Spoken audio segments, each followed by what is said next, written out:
வணக்கம். வேந்தரின் இளங்கதிர் காலை செய்திகளுக்காக வர்ணியா. ரீதா, முதலில் தலைப்புச் செய்திகள்.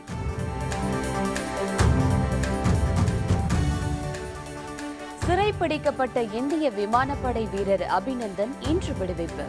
பாகிஸ்தான் நாடாளுமன்றத்தில் இம்ரான்கான் அறிவிப்பு.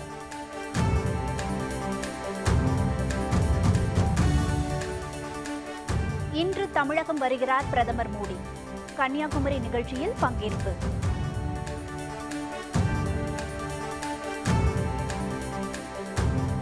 ஆராய்ச்சி மூலம் திறமைகளை வெளிப்படுத்த வேண்டும். மாணவர்களுக்கு டாக்டர் பாரிவேந்தர் அறிவுரை.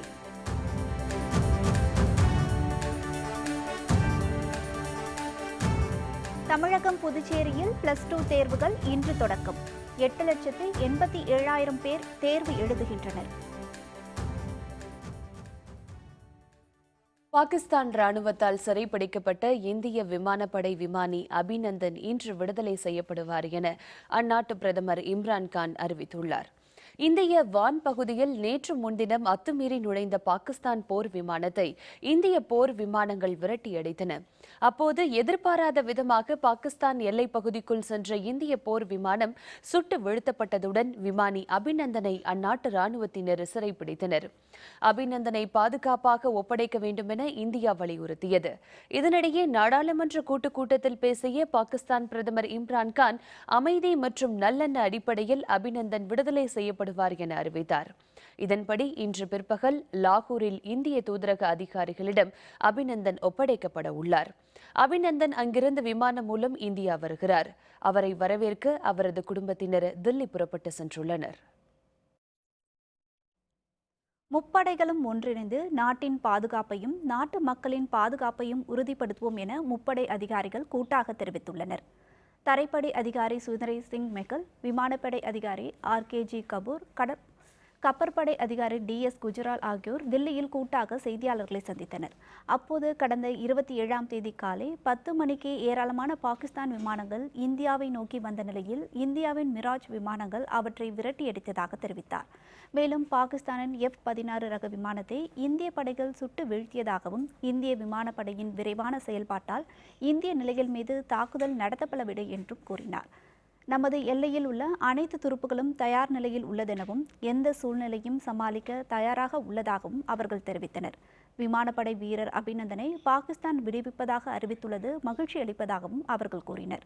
இதனைத் தொடர்ந்து சுட்டு வீழ்த்தப்பட்ட பாகிஸ்தான் விமானத்தின் பாகங்களை இந்திய அதிகாரிகள் செய்தியாளர்களிடம் காண்பித்தனர். இன்று தமிழகம் வரும் பிரதமர் நரேந்திர மோடி கன்னியாகுமரியில் நடைபெறும் நிகழ்ச்சிகளில் கலந்து கொள்கிறார். கன்னியாகுமரி மாவட்டம் அகஸ்தீஸ்வரம் விவேகானந்தா கல்லூரி வளாகத்தில் நடைபெறவுள்ள விழாவில் கலந்து கொள்ளும் பிரதமர் நரேந்திர மோடி சுமார் 40,000 கோடி ரூபாய் மதிப்பிலான நிறைவு பெற்ற திட்டங்களை தொடங்கி வைக்கிறார். மேலும் ராமேஸ்வரம் முதல் தனுஷ்கோடி வரையிலான புதிய ரயில் பாதை திட்டத்திற்கும் பிரதமர் மோடி அடிக்கல் நாட்டுகிறார். பார்வதிபுரம், மார்த்தாண்டம் பகுதிகளில் கட்டி முடிக்கப்பட்டுள்ள மேம்பாலங்களை பிரதமர் திறந்து வைக்கிறார். நிகழ்ச்சியில் தமிழக ஆளுநர் பன்வாரிலால் புரோஹித், முதலமைச்சர் பழனிசாமி, துணை முதலமைச்சர் O பன்னீர்செல்வம் உள்ளிட்டோர் பங்கேற்க உள்ளனர். பிரதமர் மோடியின் வருகையை ஒட்டி கன்னியாகுமரியில் பாதுகாப்பு ஏற்பாடுகள் பன்மடங்கு அதிகரிக்கப்பட்டுள்ளது. விழா நடைபெறும் பகுதியில் சுமார் 5,000க்கும் அதிகமான போலீசார் பாதுகாப்பு பணியில் ஈடுபடுத்தப்பட்டுள்ளனர். அவ்வழியாக செல்லும் வாகனங்கள் அனைத்தும் கடும் சோதனைக்கு பிறகே அனுமதிக்கப்படுகின்றன. இதேபோல் மாவட்டத்தின் பல்வேறு பகுதிகளில் சோதனை சாவடிகள் அமைக்கப்பட்டுள்ளன. சென்னையில் பிரதமர் மோடி தலைமையில் நடைபெறவுள்ள பொதுக்கூட்டத்தில் தேசிய ஜனநாயக கூட்டணியில் இடம்பெறவுள்ள கட்சிகள் பற்றி அறிவிக்கப்படும் என மத்திய இணை அமைச்சர் பொன் ராதாகிருஷ்ணன் தெரிவித்துள்ளார். கன்னியாகுமரி மாவட்டம் அகதீஸ்வரத்தில் இன்று பிரதமர் நரேந்திர மோடி பங்கேற்க உள்ள நிகழ்ச்சிக்கான ஏற்பாடுகளை மத்திய இணை அமைச்சர் பொன் ராதாகிருஷ்ணன் நேற்று ஆய்வு செய்தார். பின்னர் செய்தியாளர்களிடம் பேசிய அவர், தங்களது கூட்டணியில் தேமுதிக நிச்சயமாக வரும் என கூறினார். மேலும் தேசிய ஜனநாயக கூட்டணியில் இடம்பெறும் கட்சிகளின் பட்டியல் சென்னையில் வரும் 6ஆம் தேதி நடைபெறவுள்ள பொதுக்கூட்டத்தில் அறிவிக்கப்படும் என தெரிவித்தார். மேலும் பாகிஸ்தானில் இருந்து இந்திய விமானப்படை வீரர் அபிநந்தன் விடுதலை செய்யப்பட இருப்பது மகிழ்ச்சி அளிப்பதாகவும் சமூக வலைதளங்களில் ராணுவம் பற்றி பரப்பப்படும் வதந்திகள் தடுக்கப்பட வேண்டும் என்றும் கூறினார். கன்னியாகுமரி மாவட்டத்திற்கு 40,000 கோடி ரூபாய்களுக்கான திட்டங்கள் தந்த பிரதமர் நரேந்திர மோடி அவர்கள் மாவட்டத்தில் முடிக்கப்பட்டிருக்கக்கூடிய பணிகளை துவக்கி வைப்பதற்காக வருகின்றார்கள். 6ஆம் தேதி தேசிய ஜனநாயக கூட்டணியுடைய நிகழ்ச்சி சென்னை பக்கத்தில் நடக்குது. அங்கே எல்லாமே தெளிவுகள் கிடைக்கும். திமுக ஆட்சி காலங்களில் மேம்பாலங்களின் பணிகள் மிகவும் தாமதமாக நடைபெற்ற நிலையில் அதிமுக ஆட்சியில் அவை கால நிர்ணயம் செய்யப்பட்டு திறக்கப்படுவதாக முதலமைச்சர் பழனிசாமி தெரிவித்துள்ளார். ஈரோட்டில் போக்குவரத்து நெரிசலை குறைக்க 58,54,00,000 ரூபாய் மதிப்பில் புதிதாக கட்டப்பட்டுள்ள பாலம் திறப்பு விழா மற்றும் 350 கோடி ரூபாய் மதிப்பிலான புதிய திட்டங்கள் தொடக்க விழாவில் முதலமைச்சர் பழனிசாமி கலந்து கொண்டார். பாலத்தை திறந்து வைத்த முதலமைச்சர் பயனாளர்களுக்கு நலத்திட்ட உதவிகளை வழங்கினார். பின்னர் விழாவில் பேசிய அவர், கடந்த திமுக ஆட்சி காலத்தில் பாலங்கள் கட்டப்படும் பணிகள் முறையாக திட்டமிடப்படாமல் 6 ஆண்டு மற்றும் 7.5 ஆண்டுகள் வரை கால தாமதமாக திறக்கப்பட்ட நிலையை அதிமுக அரசு மாற்றியுள்ளதாக கூறினார். மேம்பால பணிகளை கால நிர்ணயம் செய்து குறிப்பிட்ட காலத்திற்கு முன்பே திறந்து அதிமுக அரசு சாதனை படைத்ததாகவும் முதலமைச்சர் பழனிசாமி தெரிவித்தார். கடந்த திராவிட முன்னேற்ற கழக ஆட்சியிலே பாலம் பணிகள் துவங்கப்பட வேண்டும் என்று சொன்னால் அது நிறைவு பெறுகிற பொழுது அந்த குறிப்பிட்ட காலத்திற்கு மேலாக அந்த பாலம் பணி முடிவுற்று துவக்கப்படுவார். அதே புரட்சித் தலைவி அம்மாவர்கள் பல்வேறு நடவடிக்கை எடுத்து அந்த நடவடிக்கையின் காரணமாக நிர்ணயிக்கிற காலத்திற்குள் அந்த பாலம் பணியை முடித்த வரலாற்று படைத்த அரசு அம்மாவுடைய அரசு. மேலும் தமிழக விவசாயிகள் தங்களது பாசன தேவைக்கு அண்டை மாநிலங்களை எதிர்பார்த்திருக்கும் சூழலை மாற்றி அமைக்க கோதாவரி காவிரி நதிநீர் இணைப்பு திட்டத்தை கண்டிப்பாக நிறைவேற்றி காட்டுவோம் என தெரிவித்த முதலமைச்சர் பழனிசாமி, இதன் மூலம் கோதாவரியிலிருந்து கடலில் வீணாக கலக்கும் தண்ணீரை காவிரிக்கு கொண்டு வந்து டெல்டா மாவட்ட விவசாய பணிகளுக்கு வழங்கப்படும் என கூறினார்.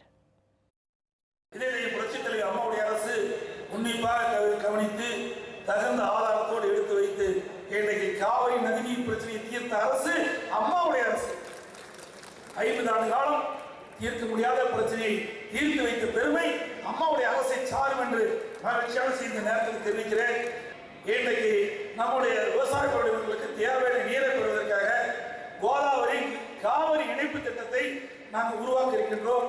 அம்மாவுடைய அரசு நிச்சயமாக நிறைவேற்றிய தீரும். இந்திய அளவில் தொழில் தொடங்குவதற்கு ஏற்ற மாநிலங்களில் முன்னணி மாநிலமாக தமிழகம் திகழ்வதாக பள்ளிக்கல்வித்துறை அமைச்சர் செங்கோட்டையன் தெரிவித்துள்ளார். ஈரோடு விழாவில் பேசிய அவர், தமிழகத்தில் தடையில்லா மின்சாரத்தை வழங்கி உபரி மின்சாரத்தை விநியோகித்து வருவதால் தமிழகத்திற்கு புதிய தொழிலதிபர்கள் தொழில் தொடங்க தேடி வருவதாக கூறினார்.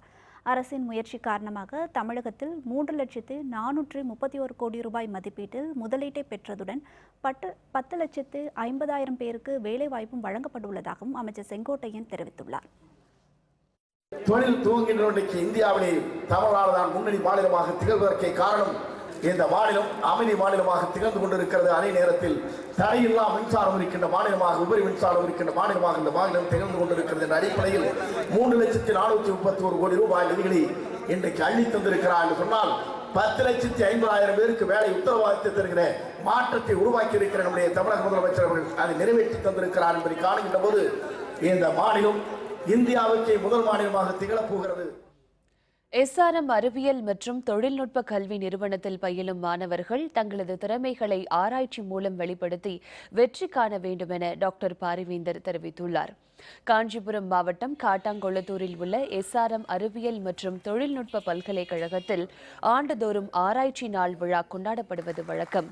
இதன்படி கணேசனார் அரங்கத்தில் நடைபெற்ற விழாவிற்கு SRM பல்கலைக்கழகத்தின் நிறுவனரும் வேந்தருமான டாக்டர் பாரிவேந்தர் தலைமை தாங்கினார்.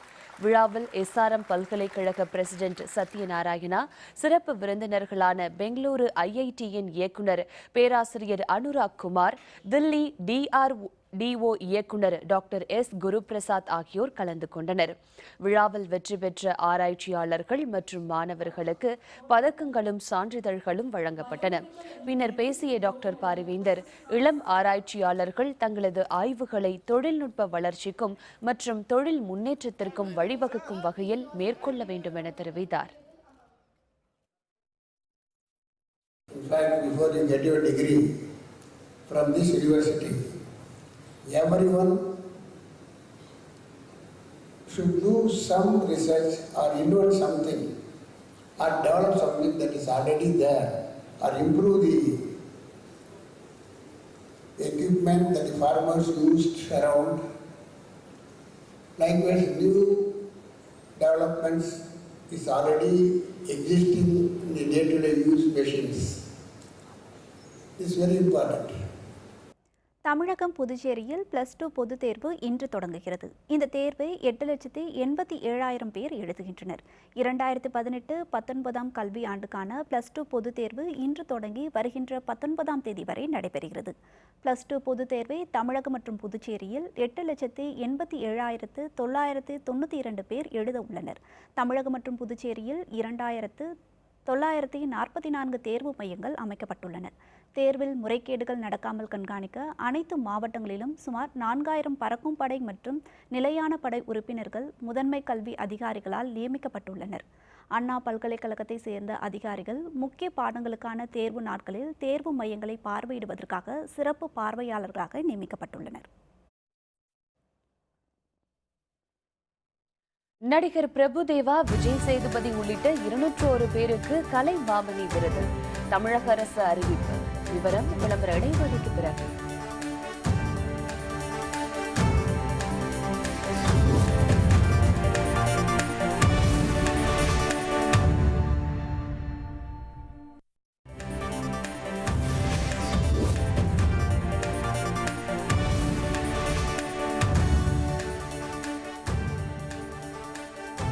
செய்திகள் தொடர்கின்றன. அதிமுகவிற்கு இரட்டை இலை சின்னம் மீண்டும் கிடைத்துள்ள நிலையில் பிரிந்து சென்ற கட்சி பொறுப்பாளர்கள் மீண்டும் கட்சியில் இணைய வேண்டும் என அதிமுக ஒருங்கிணைப்பாளரும் துணை முதலமைச்சருமான ஓ பன்னீர்செல்வம் கேட்டுக்கொண்டுள்ளார். தேனி மாவட்டம் லட்சுமிபுரத்தில் செய்தியாளர்களிடம் பேசிய அவர், அதிமுகவின் மெகா கூட்டணிதான் வரும் மக்களவைத் தேர்தலில் மகத்தான வெற்றி பெறும் என கூறினார்.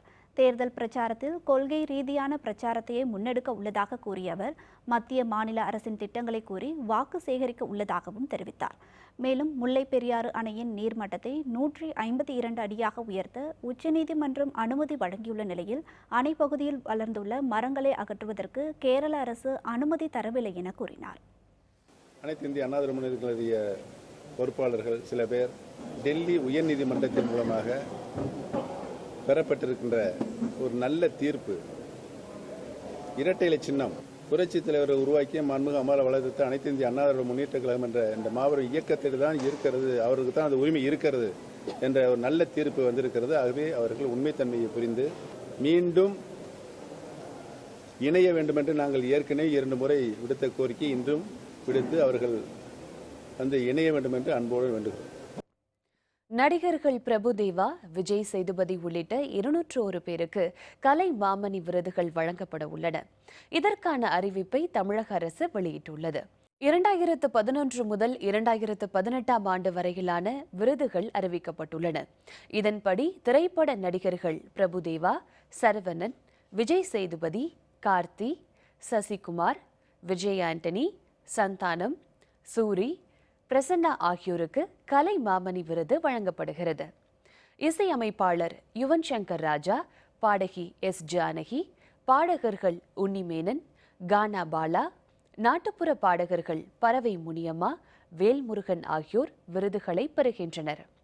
இயக்குநர்கள் பாண்டியராஜன், டிபி கஜேந்திரன், சுரேஷ் கிருஷ்ணா, ஹரி ஒளிப்பதிவாளர் ரத்னவேல், குணச்சித்திர நடிகர்கள் எம்எஸ் பாஸ்கர், தம்பி ராமையா, பழம்பெரும் நடிகைகள் வைஜெயந்தி மாலா, காஞ்சனா தேவி, வரலட்சுமி, ராஜஸ்ரீ, தொகுப்பாளர் நிர்மலா பெரியசாமி, சுதா உள்ளிட்ட 201 பேருக்கு கலை மாமணி விருதுகள் வழங்கப்பட உள்ளதாக தமிழக அரசு அறிவித்துள்ளது. பதிப்புரிமை சட்டத்தை மீறிய வழக்கில் மார்க்சிஸ்ட் கம்யூனிஸ்ட் கட்சியின் தலைமைக்குழு உறுப்பினர் ஜி.கே. ராமகிருஷ்ணன் உட்பட 9 பேர் மீது 2 வாரத்தில் குற்றப்பத்திரிகை தாக்கல் செய்ய உயர்நீதிமன்ற மதுரை கிளை உத்தரவிட்டது. சுதந்திர போராட்ட தியாகி பகத்சிங் குறித்து தமிழில் மொழிபெயர்த்த நூலின் உரிமையை மதுரையை சேர்ந்த சிவகுமார் வைத்திருந்தார். இந்த நூலை மொழிபெயர்த்து விடுதலை புலிகள் பாதையில் பகத்சிங் என்ற பெயரில் தமிழகம் முழுவதும் வெளியிடப்பட்டதாக கூறப்படுகிறது. இதனையொட்டு மார்க்சிஸ்ட் கட்சியின் தலைமைக்குழு உறுப்பினர் ஜி. ராமகிருஷ்ணன் உள்ளிட்ட 9 பேர் மீது மதுரை வீடியோ பைரசி பிரிவின் கீழ் வழக்கு பதிவு செய்யப்பட்டது. இந்த மனுவை விசாரணை செய்த நீதிபதி சேஷாயி 2 வாரத்தில் குற்றப்பத்திரிகை தாக்கல் செய்ய உத்தரவிட்டார். கன்னியாகுமரி மாவட்டம் அழகிய மண்டபம் அருகே மணமகள் மன்றம் என்ற பெயரில் மதுபான கடை திறப்பதற்கு எதிர்ப்பு தெரிவித்து நடைபெற்ற போராட்டத்தில் பலர் பங்கேற்றனர். அழகிய மண்டபம் அருகே விலவூர் பேரூராட்சிக்கு உட்பட்ட உலக்கரை பெற்றை என்ற பகுதியில் தனியாருக்கு சொந்தமான மணமகள் மன்றம் என்ற பெயரில் மதுபான கடை நடத்த கட்டடம் கட்டப்பட்டது. இதற்கு அப்பகுதி மக்கள் எதிர்ப்பு தெரிவித்ததால் உணவு விடுதி என்ற பெயரில் மதுபான கடை திறக்க முயற்சி செய்யப்பட்டதாக கூறி ஊர் பொதுமக்கள் தக்கலை தாலுகா அலுவலகம் முன்பு போராட்டத்தில் ஈடுபட்டனர்.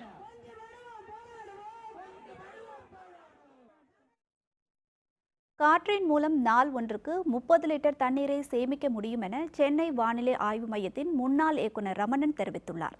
கள்ளக்குறிச்சி அருகே உள்ள கனிமூனார் தனியார் மெட்ரிக் மேல்நிலைப் பள்ளியில் நடைபெற்ற அறிவியல் கண்காட்சியில் கலந்து கொண்ட ரமணன் செய்தியாளர்களிடம் பேசினார். அப்போது மரங்களை அழிப்பதனால் வெயிலின் தாக்கம் அதிகமாக இருப்பதாகவும் கழிவு நீரை பூமிக்கு அடியில் தேக்கி வைக்காமல் அதனை மாற்று வழியில் சுத்திகரிப்பு செய்வதால் நன்னீர் கிடைக்கும் நிலை உருவாகலாம் என்றும் தெரிவித்தார். பட் வெயில் இல்லாத நம்மளுக்கு மழை வராது. ஏன்னா அந்த நிலம் சூடேற்றப்பட்டு அந்த காலகட்டங்களில் தான் ஒரு காற்றழுத்த தாழ்வு பகுதியானது ராஜஸ்தான் அந்த பகுதியில் உருவாகும். அது காற்றை இழுக்கும் தன்னை நோக்கி. அப்பொழுது அந்த காற்று தென்மேற்கு திசைந்து வீசும். அதெல்லாம் மழை வருது. அது தவிர்க்க முடியாது கோடை என்பது. பாதுகாத்து கொள்வதற்கு என்ன வழி அப்படின்னு பார்த்தோன்னாக்க கண்டிப்பாக மரங்களை நட வேண்டும். மரங்களை நட்டால் அதன் மூலம் இலை நீராவி போக்கின் காரணமாக வெப்பத்தின் அளவு குறையும். ஸோ அந்த அளவில் நிறைய மரங்களை வளர்க்க வேண்டும்.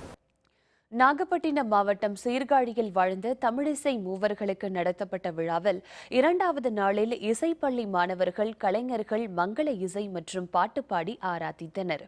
சீர்காழியில் வாழ்ந்த முத்து தாண்டவர், மாரிமுத்து பிள்ளை, அருணாச்சல கவிராயர் ஆகியோர் தமிழ் கீர்த்தனைகளை பாடி தமிழிசையை வளர்த்தனர்.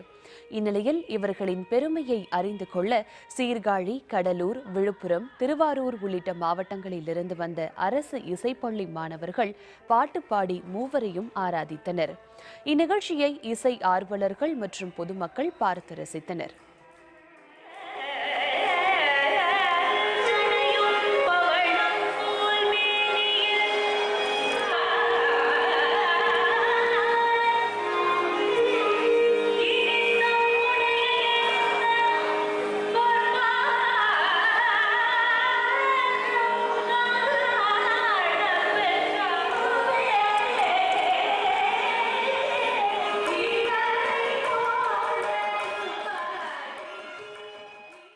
தூத்துக்குடியில் அமைந்துள்ள திருவரண குணமங்கை திருக்கோவிலில் மாசி பிரம்மோற்சவம் கொடியேற்றத்துடன் தொடங்கியது. இதில் திரளான பக்தர்கள் பங்கேற்று சிறப்பு தரிசனம் செய்தனர். நம்மாழ்வாரால் பாடப்பெற்ற திருப்பதிகளில் ஒன்றாகவும் தூத்துக்குடியில் அமைந்துள்ள நவ திருப்பதிகளில் 2வது திருப்பதியாகவும் இத்திருக்கோவில் விளங்குகிறது. சந்திரனுக்கு அதிபதியாக நத்தம் என்று அழைக்கப்படும் திருவரண குணமங்கை திருக்கோவில் கொடிக்கு பூஜைகள் நடைபெற்றன. தொடர்ந்து பல்வேறு அபிஷேகங்கள் நடத்தப்பட்டு கொடிமரத்திற்கு ஆர்த்தி காண்பிக்கப்பட்டது. திரளான பக்தர்கள் கலந்து கொண்டு கோவிந்தா கோவிந்தா என சரண கோஷத்துடன் பெருமாளின் திருவடி தரிசனம் செய்தனர்.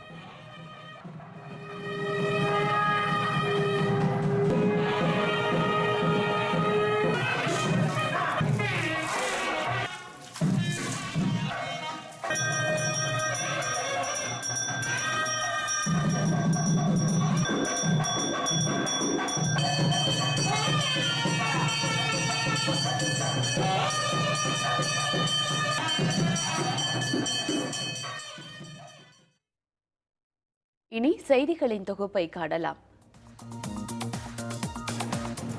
முடக்கப்பட்ட சின்னம் மீண்டும் அந்த கட்சிக்கு கிடைத்ததாக இதற்கு முன்பு வரை வரலாறு இல்லாத நிலையில் அதிமுக சின்னத்தை மீட்டுள்ளதாக கைத்தறி மற்றும் துணிநூல் அமைச்சர் OS மணியன் தெரிவித்துள்ளார். நாகப்பட்டினம் மாவட்டம் சீர்காழியில் நடைபெற்ற பொதுக்கூட்டத்தில் பேசிய அமைச்சர் OS மணியன், கட்சியில் ஏற்பட்ட பிரச்சினை காரணமாக முடக்கப்பட்ட இரட்டை இலை சின்னம் மீண்டும் அதிமுகவிடம் வழங்கப்பட்டுள்ளதாக மகிழ்ச்சி தெரிவித்தார். அரியலூர் வட்ட வழங்கல் அலுவலகத்தில் லஞ்ச ஒழிப்பு போலீசார் நடத்திய சோதனையில் கணக்கில் வராத ரூபாய் 42,000 பறிமுதல் செய்யப்பட்டுள்ளது. வட்ட வழங்கல் அதிகாரியிடம் ஊழியர்களிடமும் வரவு செலவு கணக்குகளை கேட்டு அலுவலகத்தில் இருந்த பணத்தை எண்ணி பார்த்தபோது கணக்கில் வராத 42,000 ரூபாய் சிக்கியது. இதனையடுத்து அலுவலக ஊழியர்களிடம் கைப்பற்றப்பட்டவை குறித்து தொடர்ந்து விசாரணை நடத்தப்பட்டு வருகிறது. சிவகங்கை மாவட்டம் ராகினிப்பட்டியில் கழுத்து வெட்டப்பட்ட நிலையில் இளைஞர் படுகொலை செய்யப்பட்டுள்ளார். சிவகங்கை ராகினிப்பட்டியில் டாஸ்மாக் கடை பின்புறம் உள்ள முந்திரி காட்டில் இளைஞர் ஒருவர் கழுத்து வெட்டப்பட்ட நிலையில் கொலை செய்யப்பட்டு கிடப்பதாக தகவல் கிடைத்தது. தகவல் அறிந்து அங்கு வந்த காவல்துறையினர் உடலை மீட்டு விசாரணை செய்து வருகின்றனர். கரூரில் செயல்பட்டு வரும் அரசு தொடக்கப்பள்ளிக்கு தேவையான பொருட்களை முன்னாள் மாணவர்கள் மற்றும் பெற்றோர் இணைந்து கல்வி சீராக அளித்தனர். கரூர் நகராட்சியில் செயல்பட்டு வரும் தொடக்கப்பள்ளியில் 100க்கும் மேற்பட்ட மாணவர்கள் படித்து வருகின்றனர். அவர்களின் கல்வி தேவை பொருட்களை வழங்க முன்னாள் மாணவர்கள் முடிவு செய்தனர். அதன் அடிப்படையில் புத்தகங்கள், விளையாட்டுப் பொருட்கள் உள்ளிட்ட பொருட்களை ஊர்வலமாக எடுத்து சென்று வழங்கினர். பயிர் காப்பீடு வழங்க வலியுறுத்தி சிவகங்கை மாவட்ட ஆட்சியரை விவசாயிகள் முற்றுகையிட்டனர். சிவகங்கை மாவட்ட ஆட்சியர் ஜெயகாந்தன் தலைமையில் குறைதீர் கூட்டம் நடைபெற்றது. இதில் கலந்து கொண்ட விவசாயிகள் கடந்த நிதியாண்டில் பயிர் காப்பீடு கணக்கீட்டில் அதிகாரிகள் குளறுபடி செய்திருப்பதாக குற்றம் சாட்டினர். இதற்கு பதிலளித்த ஆட்சியர் காப்பீட்டு நிறுவனங்களுக்கு திருத்தப்பட்ட ஆய்வறிக்கை அனுப்பப்பட்டுள்ளதாகவும் விரைவில் இழப்பீடு வழங்கப்படும் என்றும் உறுதியளித்தார். திருநெல்வேலி மாவட்டம் சங்கரன்கோயில் அருகே மதுக்கடை அமைப்பதற்கு எதிர்ப்பு தெரிவித்து மாவட்ட ஆட்சியர் அலுவலகம் முன்பு மக்கள் ஆர்ப்பாட்டத்தில் ஈடுபட்டனர். இது தொடர்பாக ஆட்சியரிடம் மனு அளிக்கப்பட்டது. ஆர்ப்பாட்டத்தால் ஆட்சியர் அலுவலகத்தில் பரபரப்பு நிலவியது. சர்வதேச கிரிக்கெட் போட்டியில் 350 சிக்சர்கள் விளாசம். மகேந்திர சிங் தோனி சாதனை. விவரம் விளம்பர இடைவேளைக்கு பிறகு.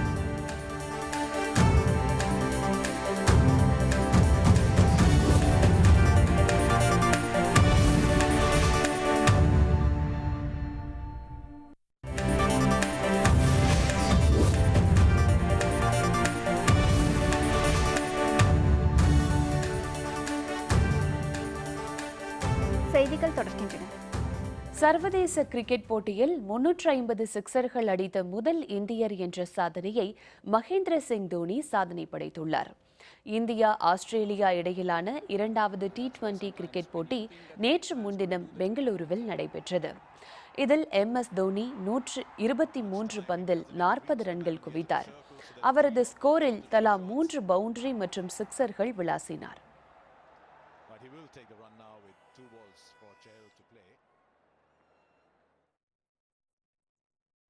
இன்றைய பங்கு சந்தையில் எதிர்பார்க்கப்படும் மாற்றங்கள் உள்ளிட்ட வணிக நிலவரங்களை தருகிறார் பங்கு சந்தை வல்லுநர் அமல்ராஜ். வணக்கம். முதலீட்டாளர்களுக்கு லாபம் மட்டுமே தருகின்ற பங்கு சந்தை பற்றி பார்த்து கொண்டிருக்கிறோம். பங்கு சந்தை நேற்று பார்த்தீங்கன்னா இறங்குமுகமாக இருந்தது. தோராயமாக 40 புள்ளிகள் சென்செக்ஸ் இறங்கியும் 17 புள்ளிகள் நிஃப்டி இறங்கியும் முடிந்தது. அதாவது இறங்குமுக கரடியின் பிடியில் இருந்தது. இதுக்கு அடிப்படை என்னன்னு பார்த்தீங்கன்னா, ஃபண்டமெண்டல் என்னன்னு பார்த்தீங்கன்னா, நமது இராணுவ தாக்குதல் நடந்து கொண்டு இருக்கிறது. அந்த தாக்குதலை பற்றி வருகின்ற செய்திகள் தான் இதுக்கு மெயின் ஃபண்டமெண்டலாக இருக்குது. இரண்டாவது ஃபண்டமெண்டல் அப்படின்னு பார்த்தீங்கன்னா தேர்தல். வருகின்ற தேர்தலை ஒட்டி சில கட்சிகளுக்கு மெஜாரிட்டி கிடைக்கும், கூட்டணி அமைக்கிறார்கள். இதனுடைய அடிப்படையை வைத்து இந்த மார்க்கெட் வந்து பார்த்தீங்கன்னா நடக்கும். உதாரணமாக அடிப்படை இந்த தாக்குதல் நம்பி இது இருக்கும். வரும் வாரத்தில் எப்படி இருக்குன்னு பார்த்தீங்கன்னா, வரும் வாரம் வந்து பார்த்தீங்கன்னா இந்த 2 விஷயத்தையும் அடிப்படையாக கொண்டு டெக்னிக்கலாக பார்த்தீங்கன்னா வதந்திகளை நம்பி ஏற்றம் இறக்கம் இருக்கும். வதந்திகள் தாக்குதல் நாம் நடத்தி விட்டோம், அவர்கள் நடத்தி விட்டார்கள், அதுபோல் நிறைய வதந்திகள் வரும். வதந்திகள் உண்மையோ பொய்யோ நமக்கு தெரியாது. ஆனால் வதந்திகளை நம்பி மார்க்கெட் அதுவே மூவ் ஆக ஆரம்பித்து விடும். கமாடிட்டி சந்தை என்று பார்த்தீங்கன்னா, கமாடிட்டி சந்தை மிகப்பெரிய இறக்கம். எல்லாமே பார்த்தீங்கன்னா இறக்கமாக இருந்தது. தோராயமாக கோல்டு பார்த்தீங்கன்னா 300 புள்ளிகள் இறங்கியும், சில்வர் பார்த்தீங்கன்னா 1 கிலோவுக்கு 600 ரூபாய் இறங்கி முடிவடைந்தது. இன்றும் அது தொடரும் இல்லது நிலைத்து இருக்கும், அந்த இடத்திலே இருக்கும் என்று எதிர்பார்க்கப்படுகிறது. நேயர்கள் நிறைய பேர் நம்மக்கிட்ட சில கேள்வி கேட்டுக்கிறாங்க. அதில் முதல் கேள்வி பார்த்தீங்கன்னா, நாம் எப்படி கற்றுக்கொள்வது, இந்த பங்கு சந்தையை எப்படி கையால் கற்றுக்கொள்வது, யூடியூப் பார்த்து கற்றுக்கலாமா இல்லை பயிற்சிக்கு போகணுமான்னு பாருங்க. யூடியூப் பார்த்து கற்றுக்கொள்ளலாம் என்று நிறைய பேர் நினைக்கிறாங்க. ஆனால் அது வந்து சாத்தியமில்லாதது. ஏன் சாத்தியமில்லாதுன்னா, யூடியூப்பில் நீங்கள் ஒன்று தேட போகிறீங்க இல்லை நெட்டில் ஒன்று தேட போகிறீங்கன்னா, உலகம் உருண்டையாக இருக்குது அப்படின்னு நீங்கள் தேடினாலும் அதுக்கும் பதில் இருக்கும். இல்லை சார் உலகம் தட்டைன்னு தேட போனாலும் அதுக்கும் பதில் இருக்கும். ரெண்டுமே உங்களுக்கு ஏதாவது ஒரு விடை வேணும். ஆனால் 2 விடையும் அங்கே இருக்கும். கடவுள் இருக்கிறார் என்று நீங்கள் போய் தேடினாலும் இருக்குது, அதுக்கு என்ன எல்லா சாட்சியங்களும் இருக்கும். கடவுள் இல்லை என்று தேடினாலும் அதற்கான எல்லா சாட்சியங்களும் இருக்கும். பங்கு சந்தையில் வெற்றி பெற முடியுமா என்று தேடினாலும் அதற்கான எல்லா சாட்சியங்களும் இருக்கும். பங்கு சந்தை வெற்றி பெற முடியாது என்று தேடினாலும் அதுக்கும் எல்லாமே இருக்கும். நீங்கள் உங்களை எப்படி தயார்படுத்திக்கிறீங்க? ஏன்னா இது தெரிந்து கொள்வது, கற்றுக்கொள்வது, இதுக்கு ஓகே யூடியூப், நெட்டில் வந்து பார்த்தீங்கன்னா உங்களால் தெரிந்து கொள்ள முடியும், ஒரு விஷயத்தை புரிந்து கொள்ள முடியும், கற்றுக்கொள்ள முடியும். ஆனால் வெற்றி பெறுவது என்பது வேற. வெற்றிக்கும் கற்றுக்கொள்வதற்கும் நிறைய வித்தியாசம் இருக்குது.